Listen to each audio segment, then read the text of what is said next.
You're listening to the podcast that changed the game and rocked an entire profession. Talking about shit in law enforcement that keeps poor leaders up at night. When others run scared and hide behind fake policies, the Roll Call Room podcast tells it like it is. No bullshit. No matter how hard these thieves try, we keep killing it. And now, here are your hosts, Nick and Mark.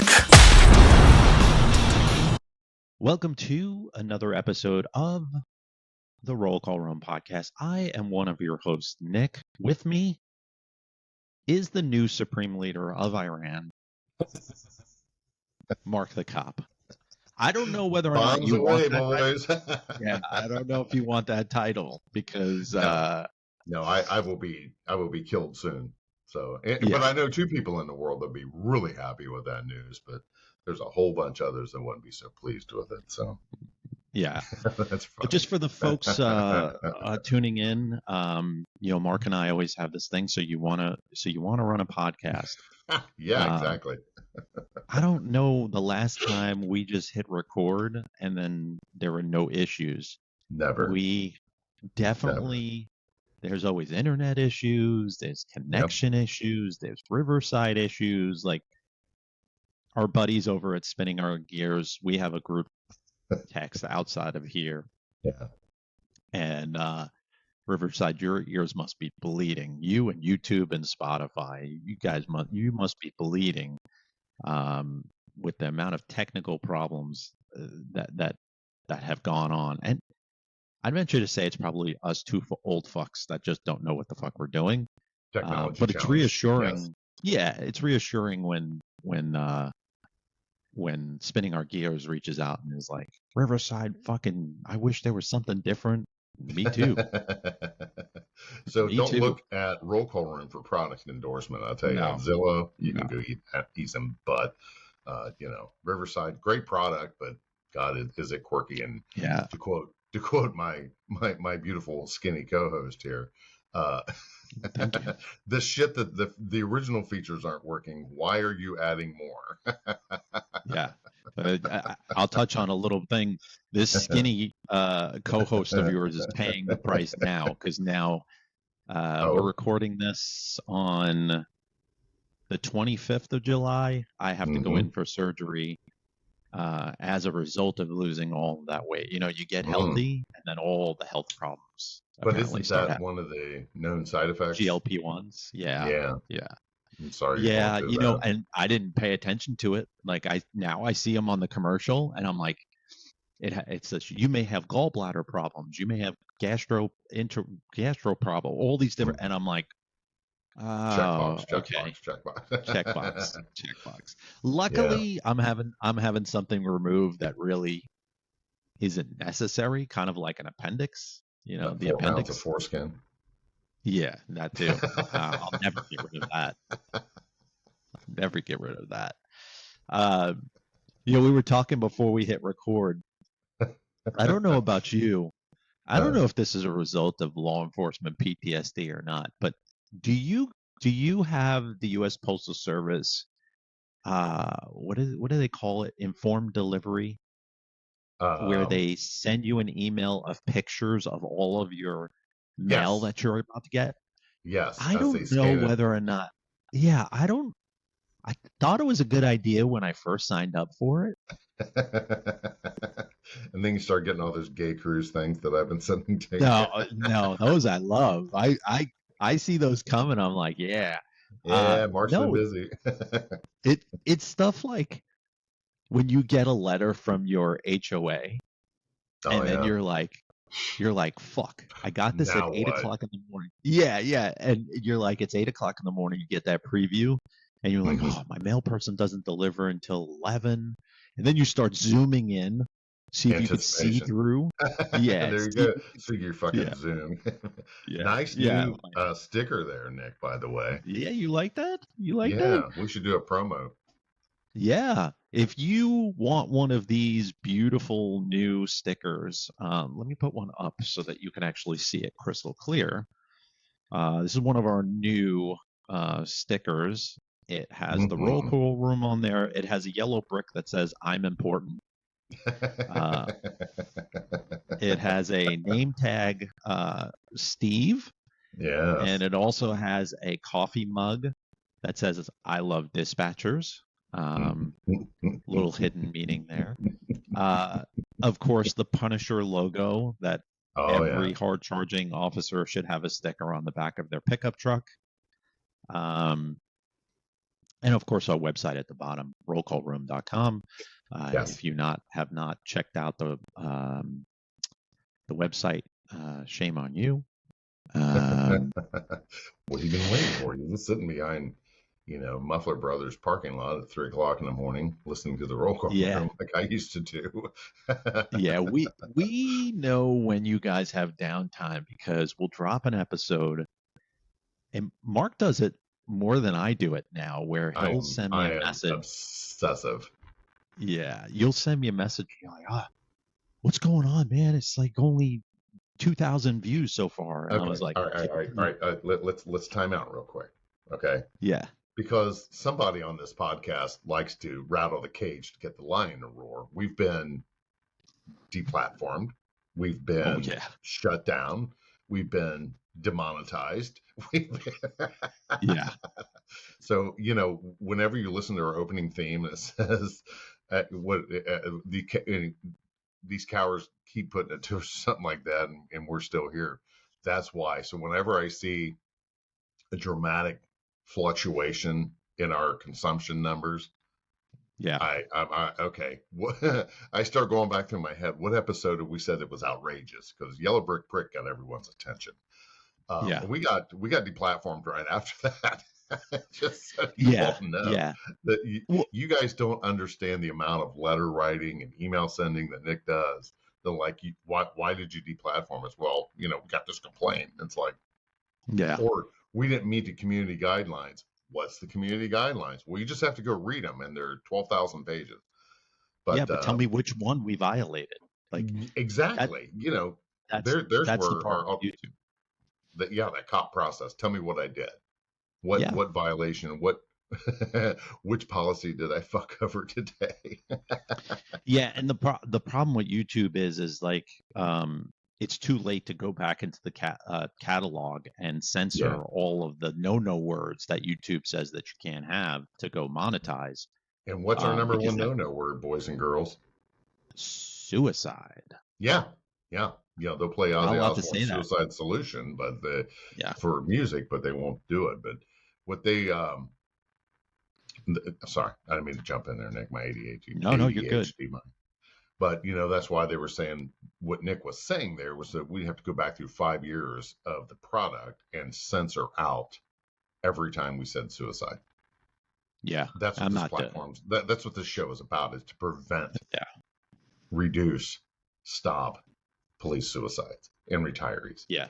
That's the easiest, most preventable death in the world. And that's the whole basis of this platform, is to keep you guys alive. And believe me when I say your future self will thank you, because where you're at today is temporary. I know it sucks. We've trust me, we've both been there. We've both been on the corner of the bed with a gun in our mouths. I had a quick side story. I went over to a friend's house and hadn't seen him in a while. Him and his wife were friends of ours that were neighbors at our other home. So his wife passed about a year or so ago, but him and I are big cop car nuts. I mean, just nerds, kind of like one of those hobby things. So I was hanging out with him, and he's not. I mean, he just now got a cell phone. He's in his either late 60s or early 70s. So he was talking about how magazines aren't produced anymore, and he was a big car guy, loved getting Hot Rod magazine monthly edition, So I was telling him, I said, no, everything's on your smartphone. So I was telling him more about our show, right? About what, and he was just like, because he's a civil engineer. He has, the only thing he has to do with police officers is he likes our cars. So he's like, I had no idea. You? I said, yes, me. Believe it or not. He's like, you're he's like, I just can't wrap my mind around that, Mark. You're always just so upbeat and positive. I can't believe that you actually got to that point in your life. And I said, oh yeah, absolutely. So, just told him about, because, he's going through some grief, after the loss of his wife. And so I was just kind of telling him, hey, maybe you want to get a hold of Dr. David, maybe work through some of this stuff and may help you out. But, it happens to all of us. But, and what I'm really happy about is that there's a lot more legacy podcasts of the Roll Call Room that have kind of taken up the mission of helping spread the word and still in awareness for police suicides. Yeah. I like that there's a lot of them out there. I think the other part is there's a lot out there, but a lot of them are not good. You can't watch them for too long because there's no chemistry. There's no, we're cops. Like, we want to be told how it is. There's no sugarcoating. The same way I am here is the same way I am in real life. I say it how it is, and that concerns some people. Call out what is wrong with the law enforcement, which there's a lot that's wrong with it, but there's a lot that that works. It's still the greatest job in the world. I don't know how much it is a good job anymore because we've been away from it for so long. Yeah. I hear from officers that are still in it, that are trying to get out of it, how miserable it is. I think if you're in it and you're wondering whether or not there's stuff outside, and I don't want to repeat the same last two episodes, but like, there is life after this, and being a cop isn't everything in the world, especially lately. What? Yeah. But to segue into other things, we're probably a little bit behind with this one, but here we go. We interrupt your normal scheduled program to let you know you're still a bitch. Oh, this brings me so much pleasure. We're so late on this, probably by 2 months. But this guy right here, man, holy mackerel. It is about time this guy finally resigns. He's finally out of law enforcement. Is he out altogether? He's out for now until somebody else picks him up, which is going to happen. This guy, if you remember, he took over after the George Floyd incident. Right. Said, "Hey, I'm gonna fix Minneapolis police, and things are gonna." And he just turned out to be just a political pawn, and he was going on and on and on about making some controversial comments about ICE and about stuff in Minneapolis. Turns out he was under investigation, and he was reaching out to people that were key witnesses in those investigations, and resigned in lieu of termination, or just resigned. I don't remember what the status was, but it's a classic example of rules for thee and not for me. And this guy is a cancer for law enforcement, but trust me when I tell you, you will see him in another uniform, just like we've seen this bag of shit. She is the epitome of term limits for police chiefs. Oh yeah. She's wrapped up. Her agency is wrapped up in another big thing in law enforcement, and my law enforcement brothers and sisters out there, let this be a wake-up call for you, because it is coming.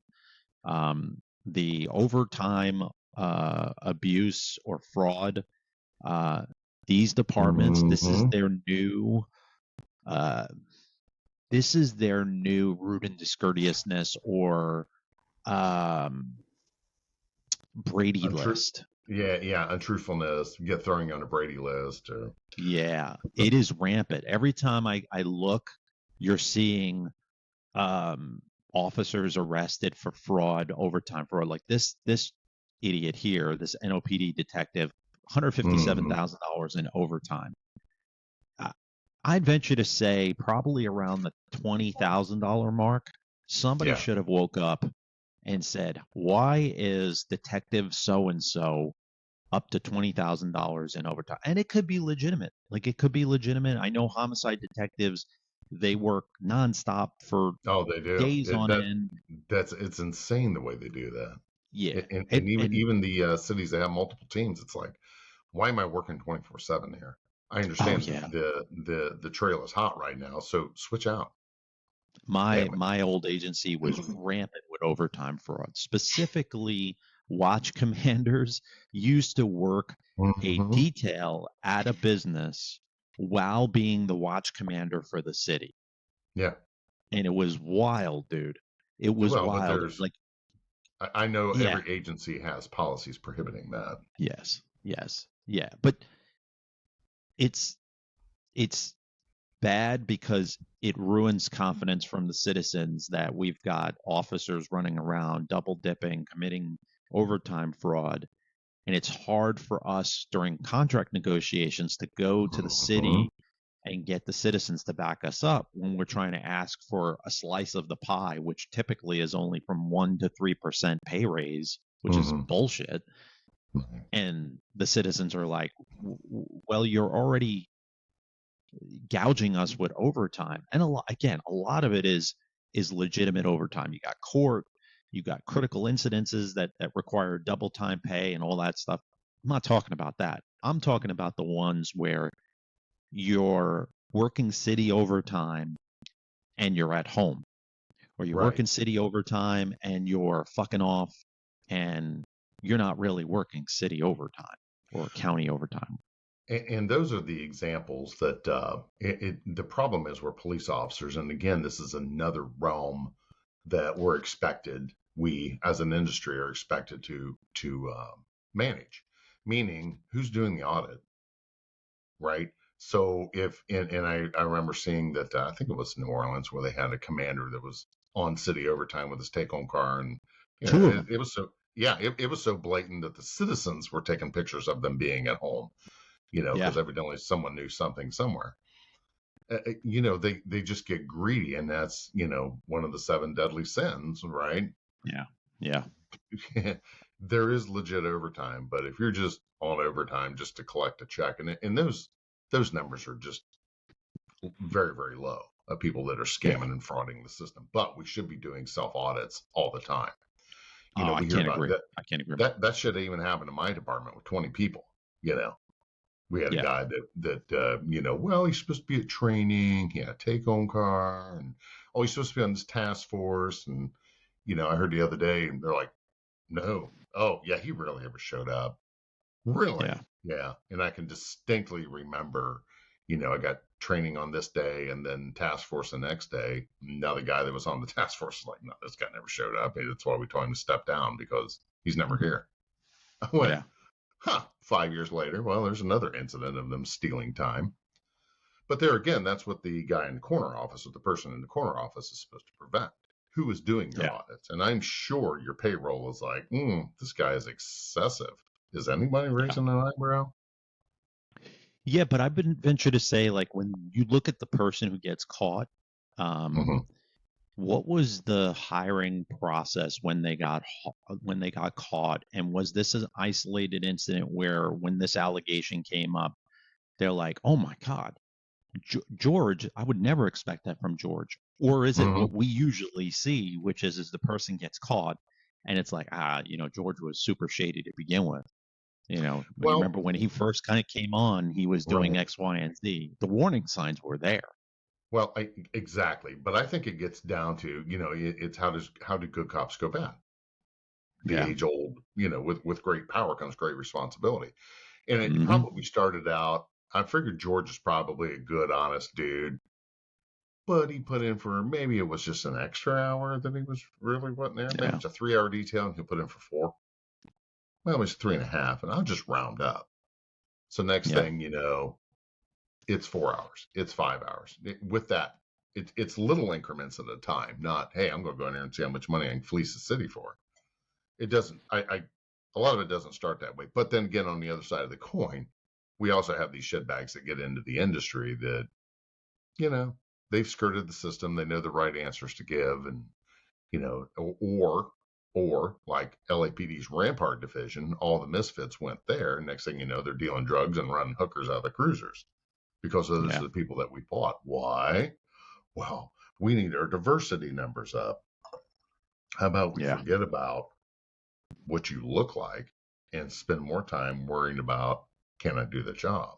And I think that's the age old, or since I've been a cop, that, these, I think unreasonable standards. Well, the police department should look like the community they protect. Really? Why? Yeah. And I've never heard a legitimate answer to that. Yeah. Well, then you start lowering the standard. Like you start, there you go. You have the 30 for 30 initiative where you're not really looking whether or not this person is qualified for the position. You're not looking at that. You're looking at meeting those quotas and your woke agency where you're saying, okay, I only have 4 females out of a 50-person department. I need 10 more. I'm with you. I'm with you with more, but hear me out. I'm with you with more females, but I'm with you with qualified females, not females that amp up a suspect when they know they've got 2 or 3 males there. A good officer is a good officer. Right. Period. And I've seen it way, way too much where, females that get hired on. And again, I'm all for females. One of the best officers I've ever worked with. I wrote about her in my book. One of the best officers I've ever worked with in this profession was a female. She kicked the shit out of anybody. It doesn't matter who you are. Probably kicked the shit out of me if she could have. I can't agree with you more. Yeah. But like, she never amped people up. She held her own weight. She wasn't a quota. And we're seeing that now. I'm seeing graduation pictures of females that are, 4 feet tall and, Yeah, the higher end photo where she's at the top of her head's at the chief's gun belt. Yeah, it's Welcome like, aboard. what are you doing? Like, what do you want your recruitment poster to look like? Do you want it to look like an actual squared away agency, or do you want it to look like a circus? Because a lot of them are looking like a circus, dude. It's wild. The bearded lady. It's like, and I see the comments. Yeah, I see the comments in the comment field like, how is she going to slap cuffs on somebody? That's not even what I'm worried about. That's not even what I'm worried about. What I'm worried about is the creepy lieutenant. Well, we're going to get to that in a minute. I'm worried about, I'm in a fight for my life, and I've been there, and I know you have. I've been in a fight for my life, and I can hear the sirens in the distance, and they sound like they sound like they're 4 hours away, and they might be 2 blocks away. And 30 seconds in a fight for your life seems like an eternity, and I've been there. Oh, yes. Yeah, and the last thing I want is that car to screech up and now have to worry about my life and the person who's backing me up. And the because I know idiots that don't know what to grab. Correct. That they're going to shoot me instead of shooting the person that is forcing us to make a lethal force decision. Yeah, exactly. Stop tasing me. Stop spraying me. Yeah, Jesus. I've had rookies do that. It's wild, dude. I've taken. Oh, here we go. Well, let's just get right into it, buddy. Let's just. When she took this recruitment photo, and when you and I have worked in agencies before, the commanders all zero in on that sheet of recruits that just are about to graduate, and they zero in on that fresh new meat. And you see this picture. This picture is, hey, I'm about to fuck your pension up. That picture is, You worked all that I'm overtime about to to get make that you, pension up, and now you're gonna give it away. yeah, I'm about to make some bad decisions. Mhm. So are you, my friend. So she, I mean, she's no different than some of the other ones that we saw. So Yeah. MNPD, hmm Nashville, she was an SRO officer, and Yeah. she was having a sexual relationship with a SWAT member at the school, confirmed a couple of times in the school, hmm confirmed in a cruiser, hmm and her husband was an officer in the same agency. So she's That's screwing a SWAT officer yeah. in the school. And I guess there was video of it. These two knuckleheads were dumb enough to take a video of them Mm-hmm. doing this stuff. And I guess the school heard maybe their acts in the office, or I don't know. But I was telling the wife when this, because she brought it up to me, like, I don't really look at this stuff anymore because it just irks me.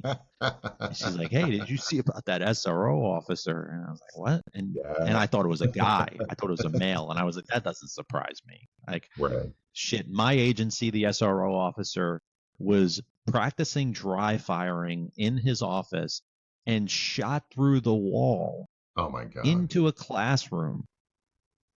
And that fucking dude got to keep his job at my old agency. But me, see you later. Yeah. But that's a whole Well, other, yeah. yeah, Right. Right. that's a whole We've other been down issue. that rabbit hole. Yeah, yeah. So as I don't have the right skin color. as outrageous as all that sounds, Yeah. I wanted to touch on some compassion and accountability. Mm, That's making headlines because number one of the profession. Um, yeah. so we just need to tear down the man, and I get it. You know, whenever you put males and females in a role, this shit happens. Correct. Yeah. So, and I'm sure someone along the rank scale probably got wind of it somewhere around. Mm, But with compassion and accountability, why are we doing these outrageous acts? What yeah. amount of trauma that's unmitigated, unhealed, untreated are we doing? I Yeah. can tell you right now, I've been there. I've done that. I've done some Yeah. horrible things, especially when I was Same. deep in my psychosis. Same. That is outrageous behavior that suddenly come on overnight. Yeah. I'm sure either one of those officers didn't wake up in the morning and says, you know what, I want to go fuck my career today. Yeah, Yeah. that's a good idea. Hey, side chick, side dude, why don't you come down here to the office and let's grind some uglies out. Nobody wakes up in the morning doing that. And Yeah. it's just like what we talked about. You have good, sane officers that one morning wake up and they got a gun in their mouth. Yeah. I never saw that coming. I can't Yeah. believe he did that. But the signs are there. Yeah. Outrageous behavior equals unresolved trauma. That's what that Yeah. means. Yeah. Is that every No, I time? agree. Nah, just about. Yeah, especially in the police and fire profession. Absolutely. Yeah. What are our addictions? What are our compulsions? What are we doing to mask the ugliness that we don't want to deal with? Are we gambling? Yeah. Are we using drugs? Are we drinking a bottle or 12-pack of beer every night just to get to sleep and shut the shit off in my head?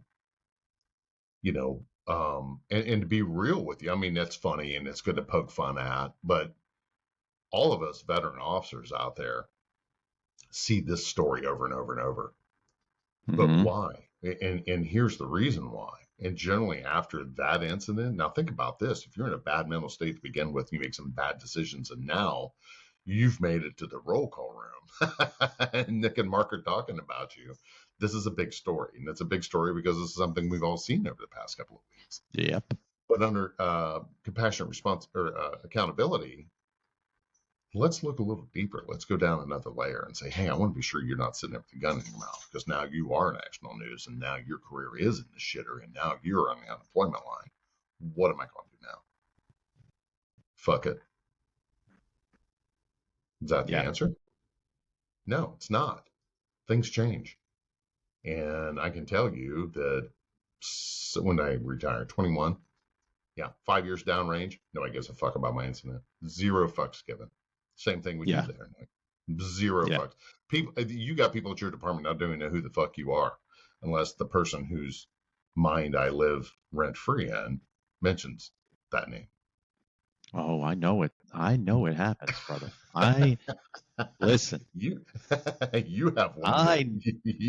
I know for a fact that I live in one person's head 5 years later enough for them to go into. They left my old department, went to a new department, became the chief of police at a new department in Virginia. And because we talked about him, or I talked about him on the show and on social media, this clown went into roll call and addressed the Roll Call Room podcast and me to a room full of officers who didn't know shit about us. So all he did, because we're both officers, that if a commander or a chief came into roll call and said, don't listen to this, I'm going to listen First to thing it. I'm doing is going out and dialing that shit in. and I'm not giving it away because this is going to be for later on. But there are two officers that work in that agency that I've been in talks with that are like, this guy is everything that you said he was when he was at APD as a officer, sergeant, lieutenant, captain, deputy chief. He's the same guy. It's just now he has unfeathered power as the chief of police. You got people leaving there. You got him going up to city council meetings and telling them that they're losing officers at a normal rate for normal reasons through retirement. And that's not the case. People are retiring because they don't want to deal with his stupid shit. Officers are looking to leave or have left because they're tired of his bullshit. He's a vindictive narcissist, classic narcissist. And I veer off because I find that hilarious. I knew nothing about it. And then a group of them, I guess, got together. Yeah, a group of them got together and they were like, we should reach out to Nick. And my email has been nick@rollcallroom.com for forever. And so when I get this information, I go to file a FOIA because I want to know about all the stupid shit he's doing. Like, he's got a staffing survey that he hired an outside company to do a staffing survey. This is the same shit we used to do at APD. You get a staffing survey to tell you need more officers so that you can go to city council and ask for more money. And then, I'm finding out that he's influencing this company by saying, I want the report written this way. So it's not a unbiased report.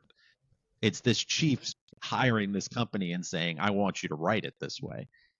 And so, they're very, very close to doing a vote of no confidence. They really can't stand him. So I say that only because it is. Go ahead, honey. I'm muted. No, you're not. I'm not. Oh, I'm sorry. Yeah. I'm not muted? No, you're not muted. Welcome to the Roll Call Room podcast. So we have an open mic here somewhere. There it is. Yeah. Well, it says I'm echo cancellation's on and default microphone's on. Anyway, you can hear my wife getting ice. No, you're good. You're good. Right. But I go back to this, which is how did you not see the warning signs with that recruitment photo? Like, that's got, and the guy I think the guy to the right is the guy that he was, that's the boyfriend she was messing around with. And that guy has the look of a SWAT guy. Like, he's like, after this picture, I'm going to take this long sleeve shirt and tie off. I'm going to get into my SWAT stuff. I'm going to fuck somebody up. That's right. Hers is more like, hey, how much do you value your pension? How much? And listen, it's not a male and a female thing because male cops are the biggest culprit of them all. I was one of those people, but not to this degree. Like, Right. I obviously was not a saint, but you know, like, you don't do it on duty. You don't do it in public area. You don't do shit like that. Like, Right. there's no way you're not coming. There's no way you're not going to lose your fucking job. It's bad. Like, it's definitely bad. But, you know, I agree with you. I think that there is some sort of psychological thing. Some people resort to alcohol. Some people resort to drugs. Some people resort to gambling. You know, being a cop, you do some really, really bad things that at the time you're blowing off steam. You think it's normal. Like, I look back on the other side when I was wearing that uniform, and this guy today wouldn't touch nearly any of that stuff that I was comfortable with back then. Ooh, traumatic syndrome. In your hands again. Yeah. But I mean, I'm sure there's studies out there. I'm sure there's something out there that can correlate the sexual side that makes officers do really, really stupid stuff. It is a psychological thing, because you're pretty much like, you know, I live a dangerous life, a dangerous job. What's another dangerous thing for me to do? Oh, exactly. Yeah, take a flamethrower through my life. That's always a good idea. I don't like money or my nice home or my new truck. Let's make a bad decision with a coworker and just fuck it all up. Why? Just fuck it, right? Just fuck it. I feel like shit and I don't care anymore. Well, you're not thinking properly. So that again, that's where that compassion and accountability comes in. Yeah, you made a bad decision. We're gonna hold you accountable for it, but does it really rise to the level of firing you? Let's get to the deeper issue. You know, we don't want you offing yourself because these bad decisions keep rolling. And I had this discussion with a colleague the other day, and I was talking about addiction and the addictions of alcohol and gambling, and I brought up the sexual, and they said, "Well, that my therapist said that's compulsion." Tomato. Are you doing the behavior? Yes or no? Yes. Okay. Do you continue doing it? Even knowing the facts? Yes. Okay. So is it compulsion or is it addiction? It's just like the heroin addict. They're chasing the addiction. You know, do they mean to go in, steal all of grandma's jewelry and pawn it? Do you wake up one day and want to do that? No. Is it compulsion? Is it addiction? What is it? You're still doing the behavior. You're not stopping the bad behavior. And you and I both know that when you were done, you're done. It's like Dr. David says, just not enough pain yet. You know, when the pain level exceeds the reward level, you'll make the change. Yeah. And do you have the tools on deck to be able to make the change with? Are you with a therapist? Are you talking to a professional? Well, I talk to my wife or my clergy. Okay. Are they certified? I mean, talk therapy is great. And I encourage that. You know, those bad days or those bad calls, you know, go home and sit down and talk to your family. The absolute worst thing you can do is sit home by yourself and stay in your own head.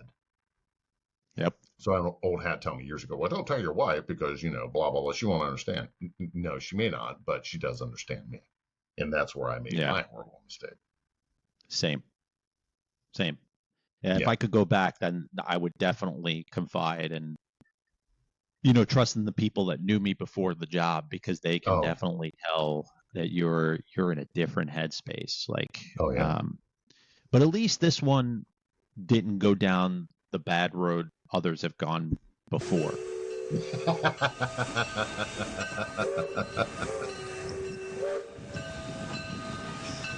We are progressing. That comparison was made the other day. Yeah, this will always be the headlines I sent you, wasn't it? It was. That's why I screen. I prepared for this show, which I never. You know, anybody that's listened to this show since the beginning knows there is no script, there is no agenda, there is no preparation. We just fly by the seat of our pants. Very little editing. Like, we definitely won't edit any of the stuff in this episode. But like, I rather you see behind the scenes. Yeah, video issues. Like last episode, I used Riverside's new feature of allowing them to edit the episode, which I heard was an absolute disaster by a couple of fans. They were like, I don't know what was going on. Mark was talking over you. And I was like, AI, baby. Like, yeah. I think bottom line is listen, your road dogs that are out there, you're listening to us. We know you're listening because we could see the numbers late at night just skyrocket, which is our midnight dogs that are out there. Our roll call room. Thank you. Yeah. I have been there. I've been there where you're doing some dangerous shit in your dangerous stuff, not on the job, but you're doing some dangerous stuff like what this young lady did. And I've been there, man. You get that mentality where nothing's ever going to happen. And to be honest with you, up until I got that tap on the shoulder to go up to II, that's what I thought it was about. To be honest with you, I was like, I bit the bullet, and that's why I was furious. I was like, you're going to get me on this bullshit. If you only knew, like, there's other shit that you definitely could have gotten me on. Here, I was worried about this, and you want to charge me with a felony? As soon as the captain read me my Miranda rights, I was like, wait, you can get arrested for this? Yeah. And then he was like, I want to talk to you about some missing equipment. I was like, wait, what? What? Missing equipment? You're talking about the equipment that got stolen from me in the hood multiple times, my DJ equipment that I never came to the department and asked for reimbursement on? You're talking about that stuff? No, I'm talking about the police foundation stuff that they never inventoried and were reckless in storing. That's what we want. And we want to penalize you for trying to pay it, like replace it. Because if you replaced it, that means you're guilty. Right. I don't. Still to this day, I've had multiple retirees where I've said to them that were detectives. I was like, does me replacing the GoPro and the camera show a sign that I was guilty? And they were like, no, that makes no fucking sense. I said, let me tell you what the captain told me during the interview. And I give him the example that he gave me, which I wish I could get a hold of this tape, Mark. I really do. My interrogation. Because he was like, if you leave the department, if you leave the department and the department issued you 6 shirts and the department comes back to you a month after you leave and says, hey, listen, we did an inventory after you left. You only gave us 4 shirts. Would you pay back the money for the value of those 2 shirts? And I said, yeah, of course I would, because they were my responsibility to safeguard. And if they're saying that I didn't, I trust what he goes, no, that means that you're guilty. You're guilty of stealing them. And I was like, what rationale is that? What logic is that? Yeah.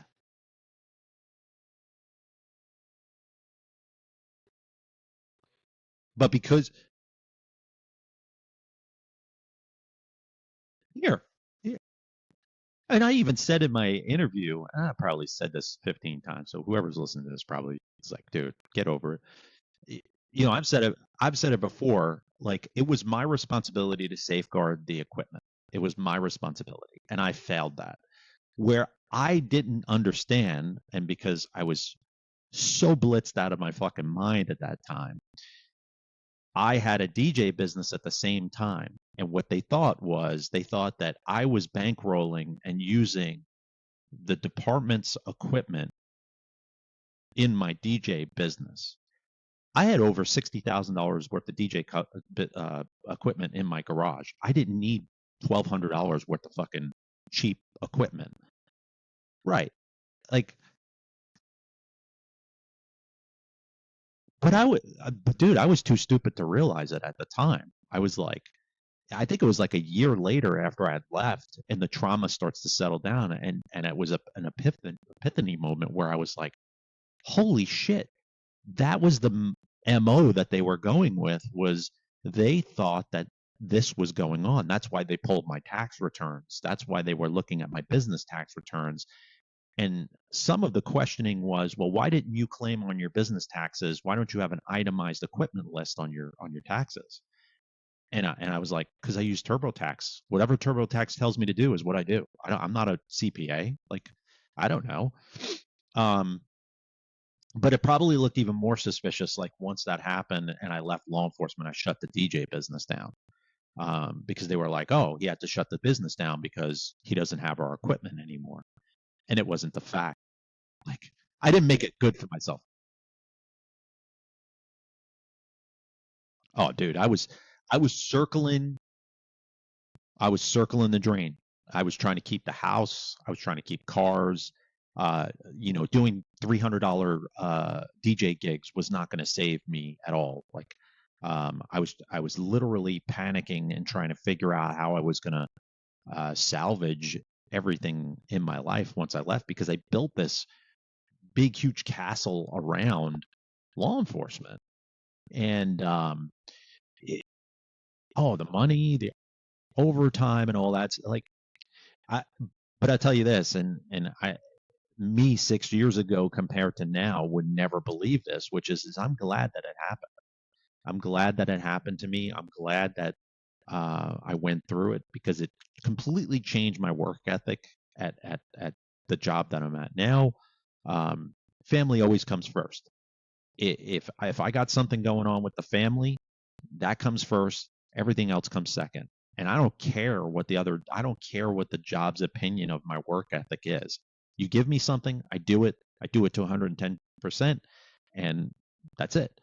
But I am not going to drop everything, and I'm not going to turn around and manipulate my personal life for my professional life. That's not going to happen. Um, you know, I live across the street from a sheriff's deputy here in the wonderful county that I work in. I'm out there. I'm the typical homeowner now in suburbia. I'm out there watching my sprinklers go off on my sod, and I watch this guy, man. I watch this guy leave for a shift. He works midnights. I watch him, and there's some residual trauma there. Like when I watch him, I watch him, and I'm yeah. I watch him, and at least I recognize it, because I watch him, and I watch him get in the cruiser, and there's a little bit of depression that sets in. Like I watch him and I'm like, man, I miss that. I miss getting in uniform. I miss night shift. There's a certain air to outside of working night shift. The sense of pride of wearing that uniform and getting inside of that cruiser, and being an authoritative figure and all. I miss that. But then, as he drives by, this is like poetic, almost like I could write another book. As he drives by my house, then I start to sit and I go, but now he's missing the family. Now, like that family is alone. Yeah, yeah, yeah, yeah. But him, no, because I see him interact with this family, and I don't know if he listens to the show, or maybe he will, because I'm going to throw some coffee together and drop it off, or mail it, because I'm not going to a cop's house to drop off anything. I will mail it, even if it's across the street. Yeah, yeah. I'm not trying to look like Swiss cheese, you know. But you know, yeah, yeah, yeah, yeah. He's got a couple of cameras too, so just if you do watch the show, I, I've been watching you, buddy. So uh, I got your back. If you ever need anything, you let me know. But we're at time already, man. Um, yeah, I think the takeaway from this is one, understand everybody is watching now. Everybody is watching. Everybody's got a camera. Everybody's got a video.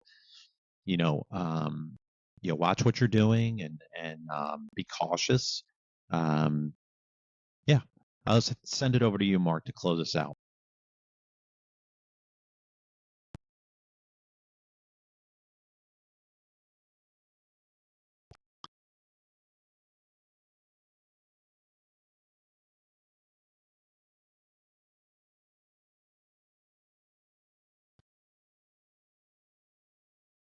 Yep.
Yeah.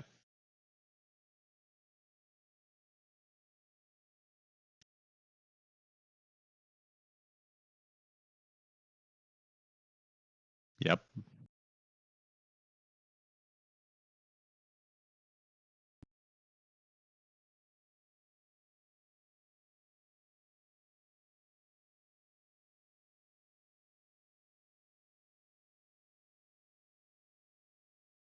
Yep. All right, folks, be good to each other. Fuck you, Spotify, and take it easy. We'll see you on the next one.